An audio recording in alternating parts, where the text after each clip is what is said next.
Well, I'm a scientist, so I try to analyze things and I try to go to the bottom with different issues. And the goal for this trip is to look at the Bible text as a book of history, a book of historical events, and that they describe something that really has happened.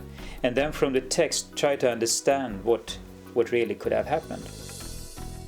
In the spring of 2000, Dr. Lennart Moller took part in an expedition through Egypt and the Sinai Peninsula. Moller is a medical research scientist at the Karolinska Institute in Stockholm, Sweden. He is also trained in the field of marine biology.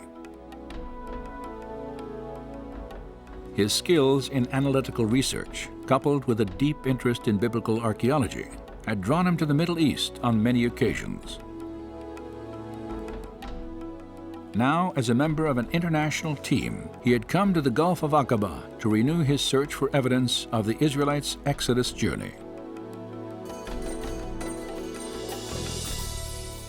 For several years, Moller studied historical and documentary evidence suggesting Midian as the probable location of Mount Sinai. He realized that to reach the mountain of God, the Israelites would have first crossed a body of water located east of Egypt's ancient borders. The land of Midian is always on the east coast of the Gulf of Aquaba. And the mountain was in the land of Midian. There Moses saw the burning bush, etc. So if the mountain is on the east coast of the Gulf of Aquaba, and if the land of Midian is there, and if all these events took place there, they have to cross some water to get there. And therefore, the Gulf of Aquaba is of great interest. As the right arm of the Red Sea, the Gulf of Aquaba separates the Sinai and Arabian peninsulas. Moller recognized several specific connections between the Gulf and biblical accounts of the Exodus. A prime example is found in the book of 1 Kings.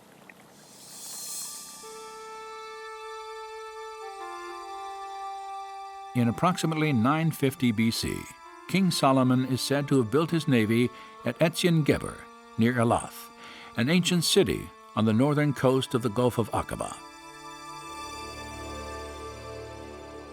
According to the Hebrew text, this gulf where Solomon's ships were harbored was called Yam Suf. Most likely we talk about the Red Sea as the Gulf of Aquaba. We know that it's called Yam Suf, which is the Red Sea. We know that King Solomon had his fleet in Yam Suf. This Hebrew name, Yam Suf, also plays a prominent role in the Exodus account, for it is used to identify the waters crossed by Moses and his people.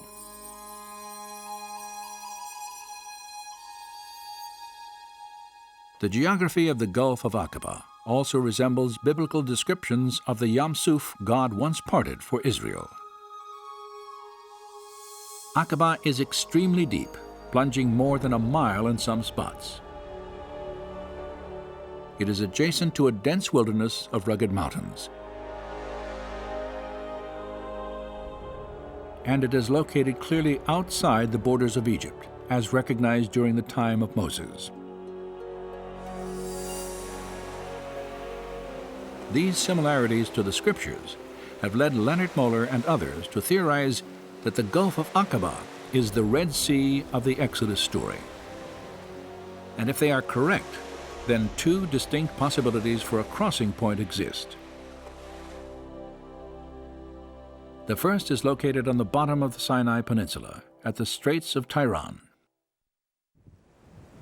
This channel, 5 miles across, is one of the most popular recreation areas on Earth, as spectacular reefs and marine life attract divers from throughout the world. But the topography of the seafloor here would have made an Israelite crossing highly unlikely. For less than a mile offshore, a subterranean canyon plunges nearly 1,000 feet at a grade so steep, passage on foot across jagged coral beds would have been virtually impossible, even if the waters were miraculously removed. 70 miles north of the straits, near the center of the Aqaba coast, another potential crossing site extends into the sea. It is called the Nuweiba Peninsula, It sort of breaks out from the mountain ranges. I mean, there's nothing south of it and nothing north of it, you know. If you follow the shores, suddenly this peninsula just breaks out from the mountain range into a large plains. This is probably the only place at the Gulf of Aquaba, the western shore, where you could gather as many people as the Bible states that they were. Satellite photographs of the Nuweiba Peninsula clearly reveal its distinctive geography. This triangular-shaped beach would be the focus of a remarkable search for evidence of the Israelites' journey.